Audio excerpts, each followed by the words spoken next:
నీ ఆనందం ఎలా ఉంది ఒకసారి ఆలోచించుకో.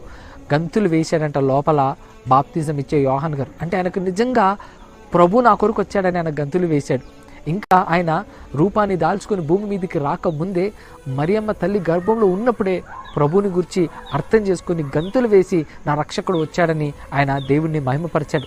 మరి మీ సంగతి ఏంటి ప్రియులారా?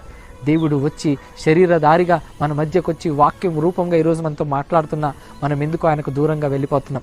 మనం ఎందుకు ఆయనను పట్టించుకోకుండా ఉంటున్నాం? వద్దండి. నిజమైన క్రిస్మస్ ఏంటో తెలుసా? నీ గుండెల్లో క్రీస్తు ఉండడమే. నువ్వు నిజంగా క్రీస్తుని గనక ఆరాధిస్తూ ఉంటే, నువ్వు నిజంగా క్రీస్తుని గనక ఇష్టపడుతుంటే, క్రీస్తు కొరకు బ్రతుకు మిత్రమా, క్రీస్తు కొరకు జీవించు మిత్రమా, క్రీస్తులోనే ఆనందించడం నేర్చుకో మిత్రమా. బాప్తిజం ఇచ్చే యోహాన్ గారు క్రీస్తులో ఆనందించి క్రిస్మస్ని ఆచరించారు.